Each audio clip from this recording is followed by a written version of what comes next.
You all sang very well, but my advice is practice more.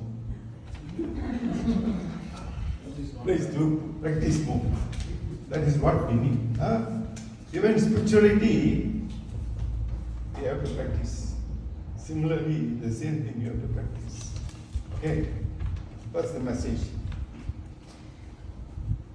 Some time ago I gave a message on who is a devotee. And then at the end we went through that, the 9 code of conduct. You must fulfill this conduct to be a devotee of Swami. Only then you have the right to call yourself a devotee. What should we do to ensure our spiritual progress? Bhagavan lovingly guides us today. Did you all read this message? Sometime recently it came out. You read, huh? Okay, let this be a reminder. Persons who go to the Ganges to bring the holy water can take with them only as much as their containers can hold. Hence, it is essential to broaden the spiritual container in you, namely your heart. Divinity cannot be realized by various forms of worship. They are good acts in themselves and give their appropriate rewards, but they do not promote spirituality, which consists in establishing association with it only by concentrating on the realization of that oneness. The divine has no birth or death, and pervades every being as the witness.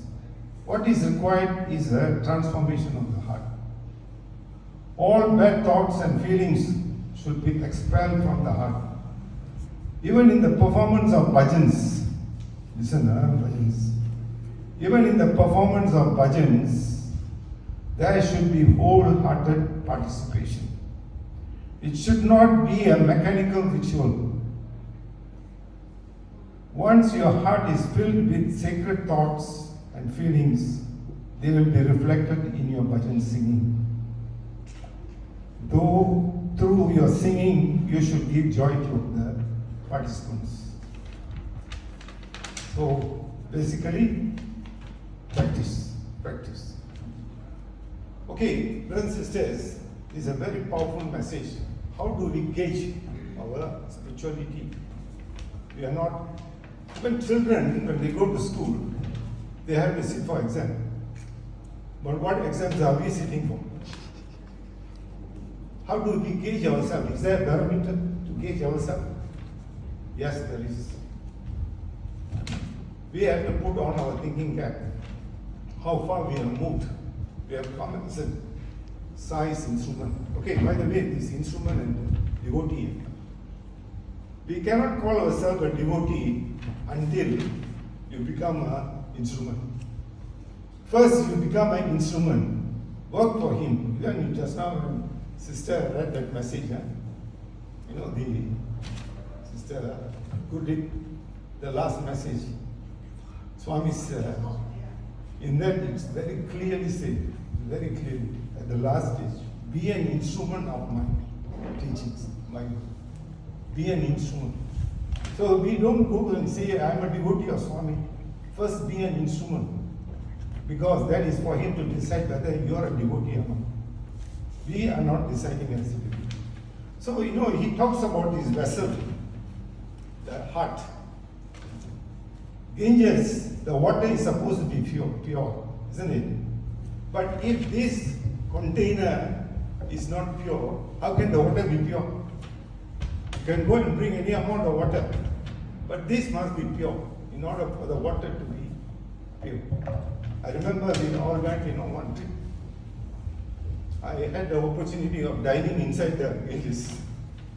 But if you go to the main place where the temple is, of course nobody would want to go inside the water. So what we did was we went all the way upstream. There we took the bath.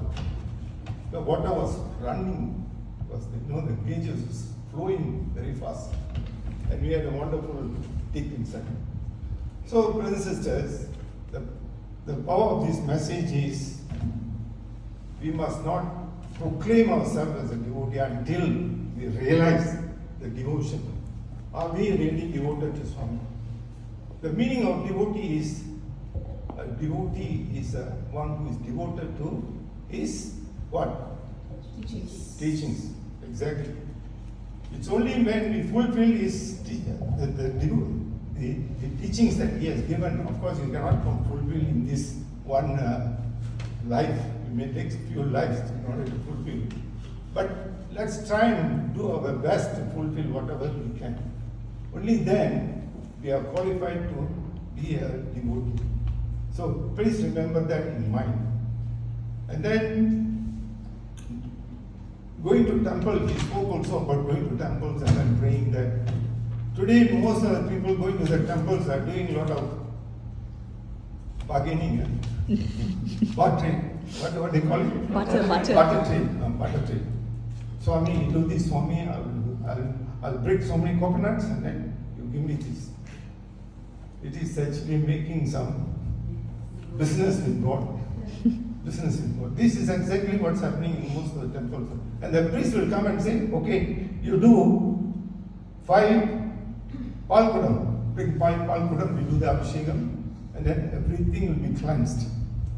Now this is business, it is business. Until we realize, that is why we have come into this spiritual organization. This is where we learn how to adopt ourselves and become a better devotee, ultimately. It's in the temple, it is all business. That is what's going on. I'm not saying don't go to the temple. Go to the temple, solitary, you go and pray and come. Because in the temple, it's like a power station, where there's so much of energy there. See, power station produces a lot of energy, isn't it? If it is not utilized, it goes to waste. So similarly, in the temple, there's a lot of energy. Go there, absorb the energy. That's why priests all are very smart fellows. They take off their shirt because they want to absorb the energy. And this has been taught from those days. That is why we are very smart. They try to absorb everything. And somehow they have the opportunity of being inside. More energy inside. So similarly, we must be smart also. And Swami always says, do seva, do seva, do seva. If you do seva, this vessel becomes clean, fit to go and carry the water from the Ganges. So this is why it helps you to remove your ego. Until and unless your ego is removed, this vessel is not purified. So let us remember all this. I'm not saying Swami is saying, it is also not for you all, for me also.